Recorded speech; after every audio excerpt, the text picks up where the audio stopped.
So you're saying how you were, raised conservative, became an independent woman, feminist from age 16 to 18. Yeah. Did that manifest itself though, like with dating? Like, was there a period of promiscuity or? Well, so when I was like, I would say maybe the gap was like 14 to 18. But I grew up probably not with the best father role model as far as how their marriage with my father was. So I always thought, I don't want to be in a situation that my mom was in. I don't think I could find someone who would treat me that way or treat me better. I didn't want to be in a situation where that was ever possible. I never wanted to be with what it was.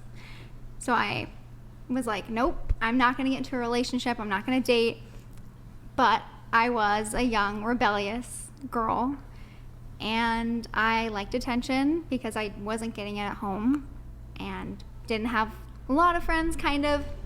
But I liked the attention that I was getting from men.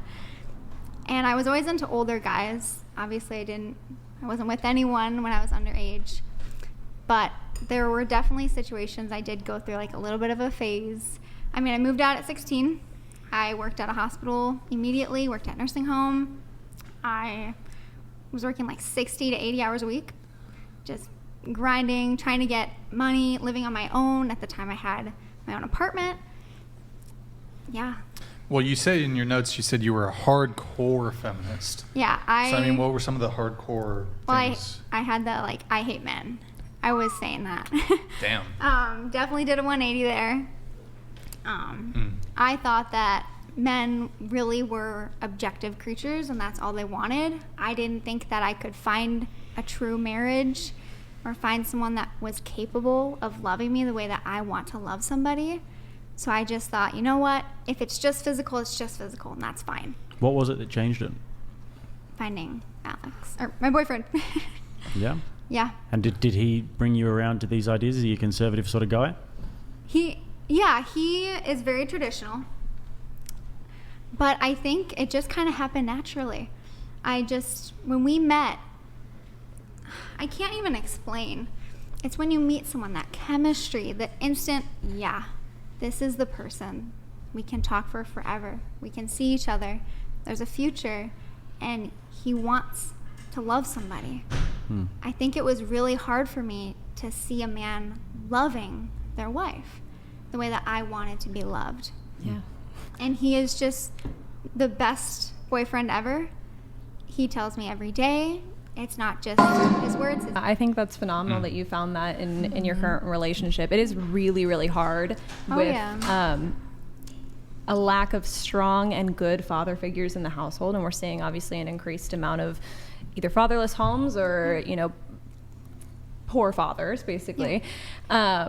And it's really hard. It's extremely difficult for young boys to have a father like that or not have a father at all. But it's also really detrimental to women, I think, because really, I've talked about this a lot lately, but the father really, really sets an example to daughters and how they should be treated by men. Right. And if you don't have that, it's so difficult. I've experienced that in my personal life as well, and it's a hard road to figure out that and navigate that. But I'm so glad to hear that you've found that. What did you experience in that regard? Sorry. I had a pretty poor relationship with my father when I was younger. Yeah. Was he with your mom as well? He was with my mom for a period of time, and then a lot of it went quite sour. So it was just not a great example, but yeah, it is really, really difficult, and it's something that I've had to make an effort to reflect on. So yeah. And I think it's honestly way worse. I definitely had it way better off than my brother did. I would always look at him, and I love him so much. We're not super close, but the way he turned out scared me because I love him. I remember the kid he was, and then he just didn't get to that point where he could be a confident man. Yeah. And that was the hardest thing, and I didn't want to be with a man that couldn't be that father. Yeah. Now, you said that you used to live a casual dating life. Yeah. The two men you were casual with, they fell in love with you, but you were an asshole to them? Yeah, so before I had met my boyfriend, again, I like the attention. I wasn't into things sexually. That wasn't really my situation. I was a little bit scared, but also traditional in the sense that I didn't want to just give myself away. So I had met one person. We had been talking for a long time. He was a player all over, but I just really liked him. I loved his sister. And he, out of nowhere, is just like, hey, I really want to date. I want to have kids with you. I think you'd be a great mom. And I was like, I didn't think you'd be a great dad, and I wasn't really nice to him. Mm-hmm. I definitely wasn't a good person to him. Mm-hmm. And we've fixed things since then. And that happened twice.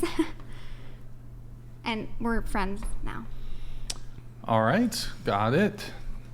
Going back to Karina here to finish your notes here. Lambda Sky donated $70. Lambda Sky. To Priya's comment, I'm Canadian and go to the US sometimes.